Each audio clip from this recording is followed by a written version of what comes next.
is a two-purpose video cast about AidChek. It's designed to understand the profiles of aid recipients as well as the available sources of funds for a community's charitable organization. It's two-purposed because it's not only to the people who might use AidChek, but also to the people taking CIT 170 to show database design concepts. Okay, well, what was the old way of keeping up with aid that community chests or community organizations gave out to those in need? It was paper and Excel spreadsheets. And I'm here to propose a new way, AidChek. As the stresses in modern families have become more and more critical, it's more and more critical for local communities to organize resources to aid those who find themselves in need. And every community's resources are finite, so these two facts dictate that modern communities need to improve ways to understand the profiles of aid recipients as well as available sources of funds for the designated purposes. Paper forms and Microsoft Excel spreadsheets are no longer sufficient to meet the needs of the modern community. AidChek is a user-friendly database system allowing one aid organization to satisfy both these needs. It also creates a basis for data-driven analysis of historical usage, and from those supports predicts future demand. Now, for full disclosure, this has been implemented on Microsoft Access, which is a one-user system, so that AidChek in its current incarnation would not be suitable for a large community that need to have multiple people putting in data simultaneously. But next semester, I do intend to do a dynamic web-based class and do an implementation in MySQL with HTML5 type forms of AidChek that would support multi-user. But for right now, we're going to use Access and single user. Okay, some background about the rules that this system is built on the assumptions. Not that these assumptions are right, but if you're looking at your community, you need to understand these were the bases that AidChek was designed on. Currently, it'll be used in the state of Kentucky. That's so that we know the size of phone numbers and the postal codes will be in the zip format. It'll track the aid of individuals in only one county. It's possible to build a system for multi-counter tracking, but this isn't it. It will report year. The reporting year does not necessarily align with the calendar year, so that AidChek does support that, and we'll show you how later. Aid is tracked by household by month. We'll see what that means later. Each household must have one and only one head of household. The head of household, not location, is the primary way we identify a household. Sadly, many people in need move frequently, and so physical addresses aren't near as meaningful as the people, because the people and their needs are consistent for that person, and that's the analysis that we want to be able to perform over time. An individual can belong to one and only one household in any given month. Individuals in a household must either be the head or a relation to the head of the household.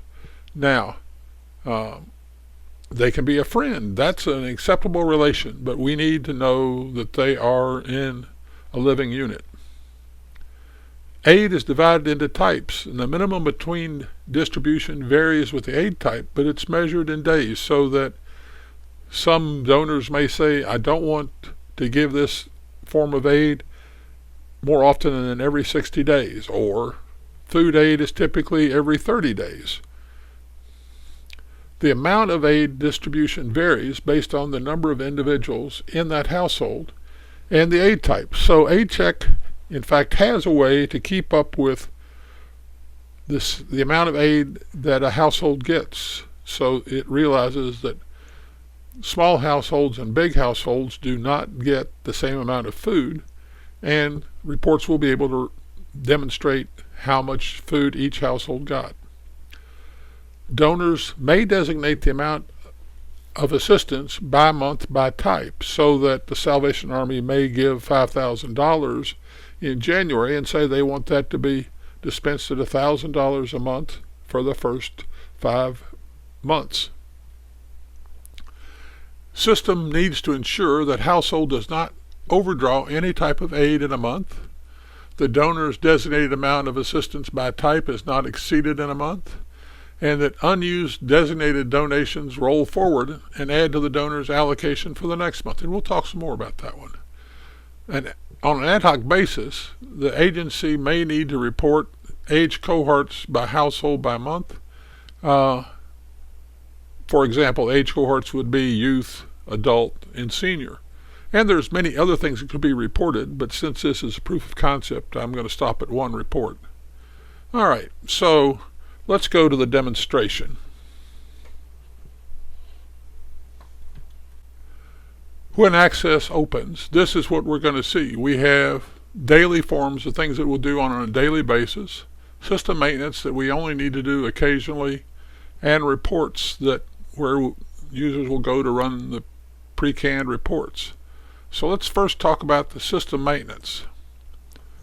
We talked about the fact that we measure aid in months, and so this is the month master, and we keep up with how do we describe the month, what number is it in the calendar year, what is the quarter is it in the calendar quarter, and what calendar year is it, and then what year is it in the fiscal, what quarter is in the fiscal, and the 20th. So we have months in through April, and if we were going to put in May, we would simply type in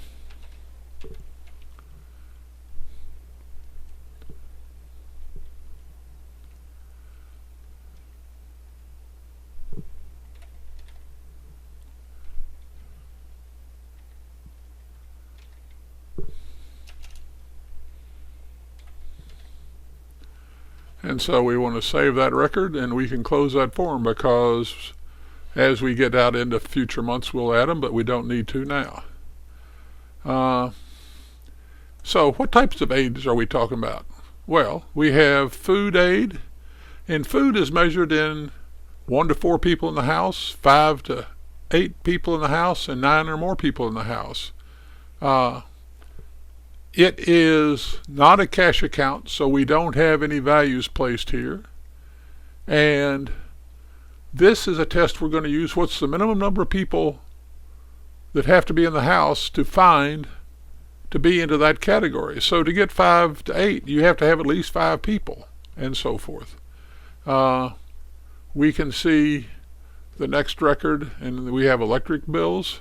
Turns out that the same amount of money is given no matter how big the household is. And these values are not right. They're just numbers. I have no truthfully idea what the maximum electric aid would be. And we have rent aid. So we can close these, and we can look at the designated source of designated funds. Well, the Red Cross, and their address is Main Street, New York, New York. And their contact patient is a Jane Doe, and I didn't get her phone number. And they've said that for February, for electric bills, they want to give $500, and so far none has been used. And for rent aid in February, they want to get $1,000. And if we were going to do March, we would then come down here to March, and we would say, okay, for electric bill in March, they've given $2,000, and so forth. And then we would save and close the form, and then off we go. The relationship master, we have the head of household, the mother. This is how many generations, what generation is this person relative to the head of household? Well, if this person is the mother of a head of the household, it's -1 generation. She's 1 generation older than the head of household. And so we've got father's -1, a friend is in the same generation, a brother's in the same generation, a sister's in the same generation. So I'm not going to step through them all, but we have every relationship that I could think of, and if more come up, all you have to do is add them. The age cohort. Well, it turns out it's fairly simple. If you at least 0, you're in a youth. When you get to be 18, you're an adult, and when you get to be 60, we put you in the senior. This probably could have been hard-coded, but it's simpler to do it this way so that if later they come in with young adults and old adults, it's easily added to the system.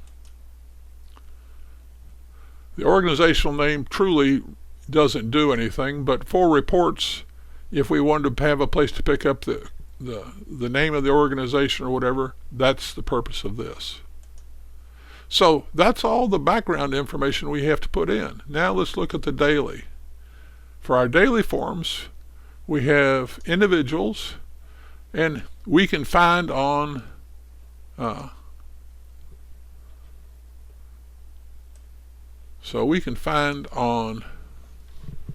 Marshall, and we can look in the current document and find, and so there is a Marshall, and there's a Mary Marshall and a Charles Marshall and so forth. So you have the find. We can add a new person. We want to add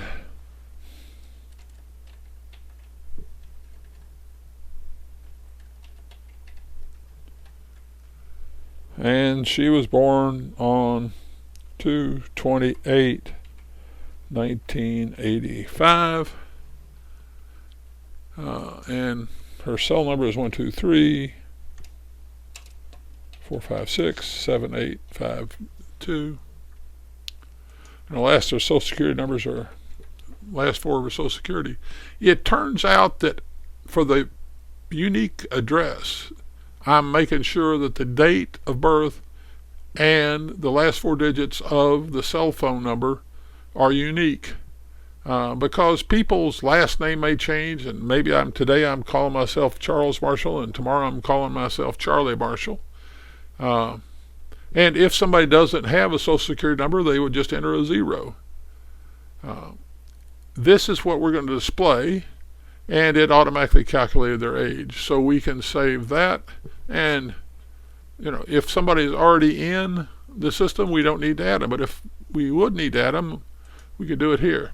Here is the main form that people will use day in and day out. So here's the aid that's been given out. Charles William Marshall came in on January, and these people were in his household. And this was the aid that was distributed.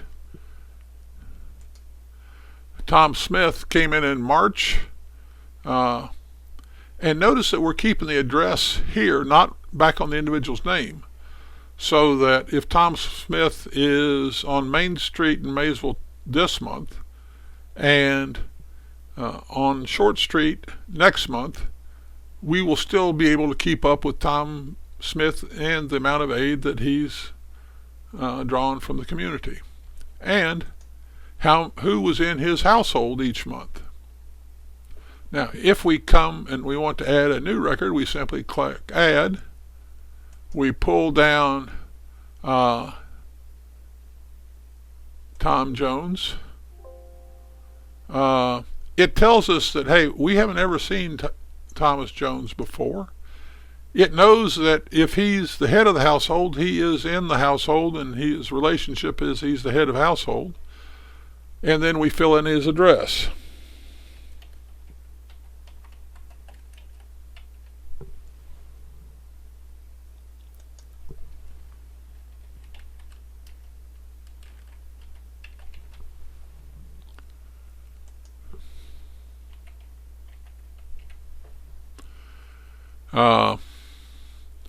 If somebody else is in his household, we come down here And Jane Jones is in his household, and she's his wife.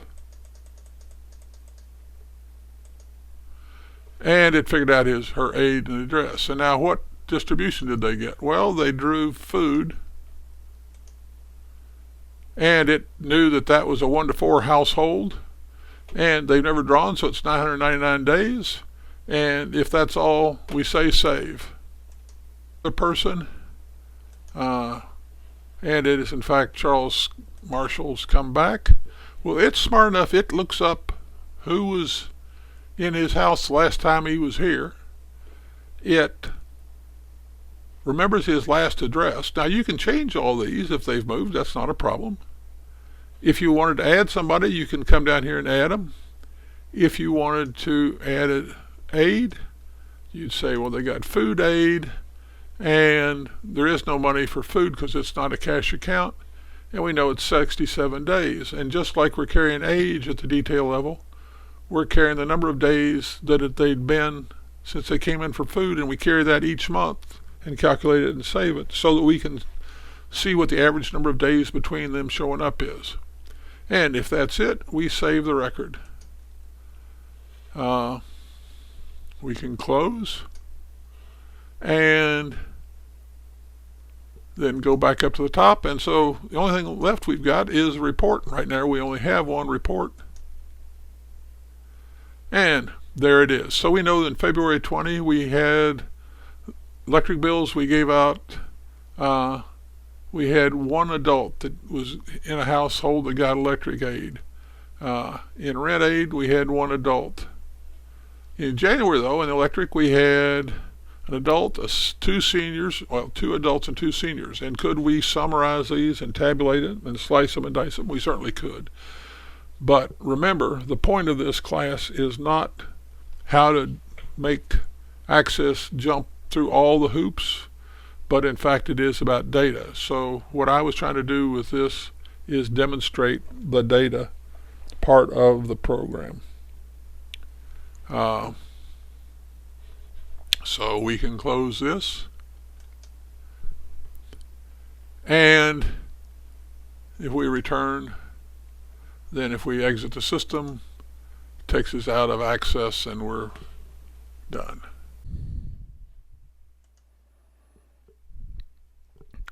And the final thing we want to cover, which is purely for the people taking the CIT 170, is our AidChek Relationships. We have 12 tables here. We have the organization, Aid Month, which is one of the big principal tables that keeps everything organized. The donation source, which tells us, like Salvation Army, where the aids come from. The donation budget, and the aid type. So here's where we say that there's food aid, and whether it's a cash account, that there's electric aid, that there's gas aid. So we have a compound key for the donation. It is the source of fund, the aid type, and the aid month. So that's compound key. An individual table keeps up with all the people passing through the system. Now, whether you're head of household or whether you're a member of the household, you are first an individual. And we keep up with the aid receiving units as households, and it is compound key. The household head, which is an individual, and the aid month ID.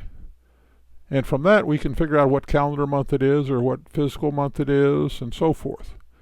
Now, in a household we have household members, and this is a triple compound key because we have household head and household month, which takes us back to household, but we have many members in many individuals in the household, so that's a triple compound key here, much like we have a triple compound key down here. Household head to household month brings us back to household, but we have aid type, so that we have an entry for electric for a household in a month.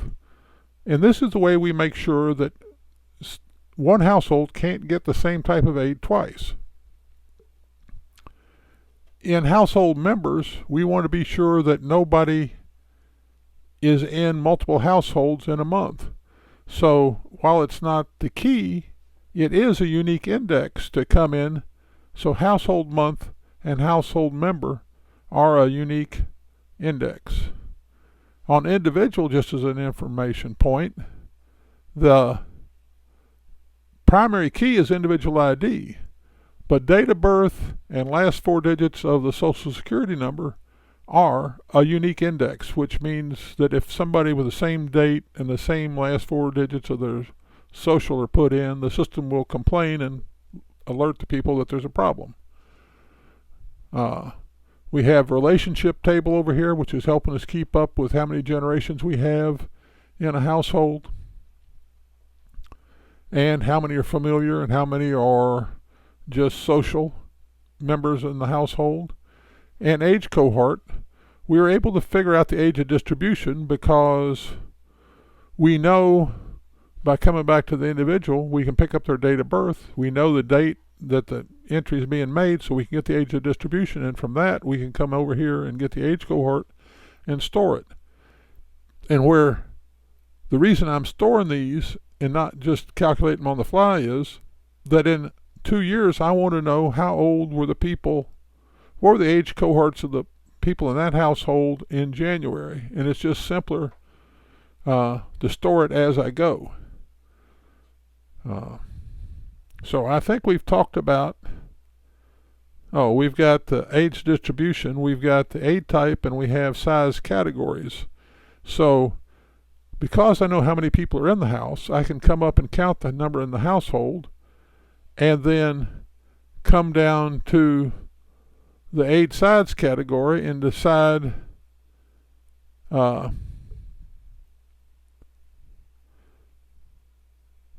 many people, what text should they be getting.